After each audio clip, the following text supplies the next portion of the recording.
G'day everyone, welcome back to another episode of SouthRidge Monaro build.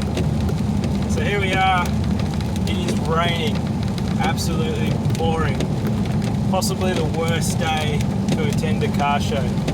So we've travelled all the way up to Erica at the Erica Reserve for a car show by the Monaro Club of Victoria. Yeah, it's just been pouring since we arrived pretty much. Good turnout considering.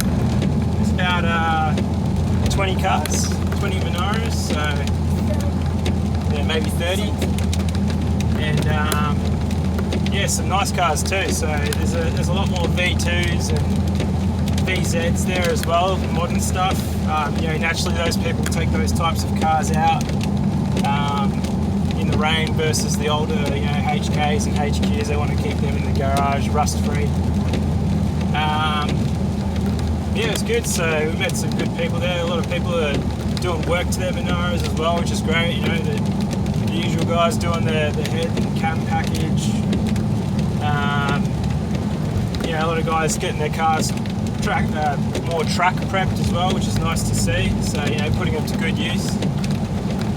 And just a lot of inspiring stuff. It's always great to catch up with other people, see what they're doing to their car, and talking about what's in plan. So yeah, it's a good one. So I've shot a bunch of footage. I thought it doesn't matter if it's raining, I'm just going to get out there with my potato cam and get some shots of all the cars, because it's such a shame for everyone to travel all that way and no footage or photos taken. So enjoy the footage, and we'll talk a bit more about what's up next.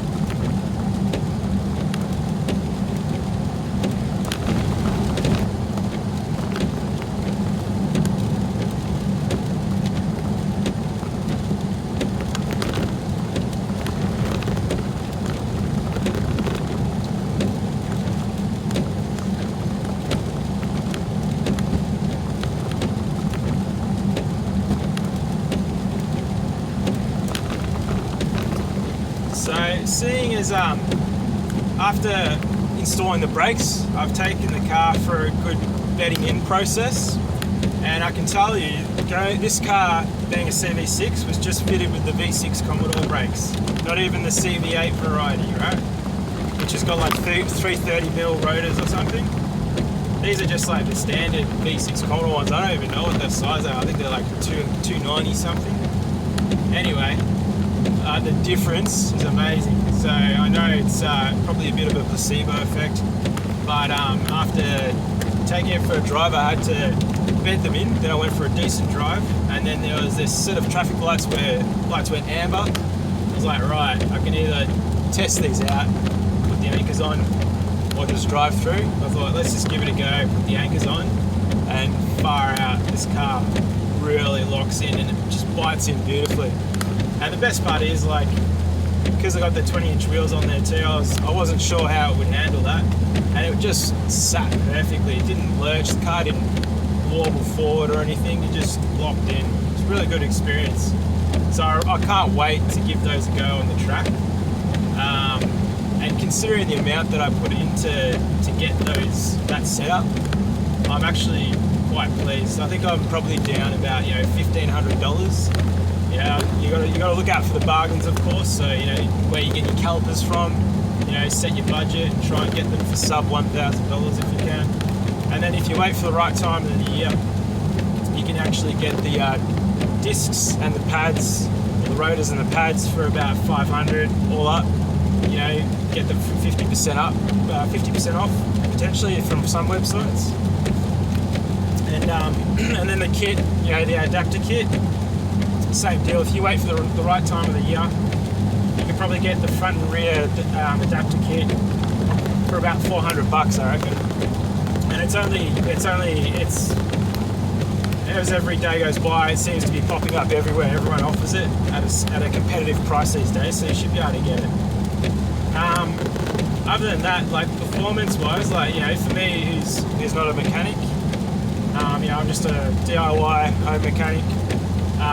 It was really straightforward, and for what you do and what you get out of it, it's definitely worth it. So, yeah, we'll see what the results are like on the track one day when we go to maybe Haunted Hills or Winton Raceway. Depends on when the next track day is. Moving on to the next week's episode, I'm going to try and keep these weekly. I think I can manage that, especially going into the holiday season. I should be able to put together a fair bit of content. The question is, what should I do next? I've got a fair few things there that I could do in a weekend. One of them being the bonnet. It's probably coming into, if the weather's decent, I'll do the bonnet.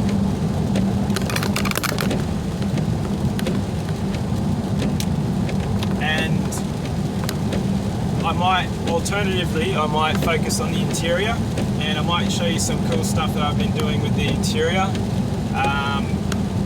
That involves 3D printing, because I work in CAD, work in engineering, so I've put together just some basic bits that I think you might find interesting, which just add to this build in a nice way.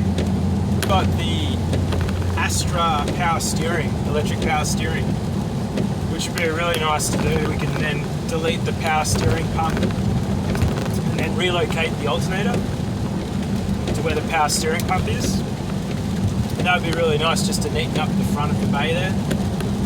And then at the same time, I wouldn't mind getting relocating the battery to the boot and just putting in a nice kill switch there.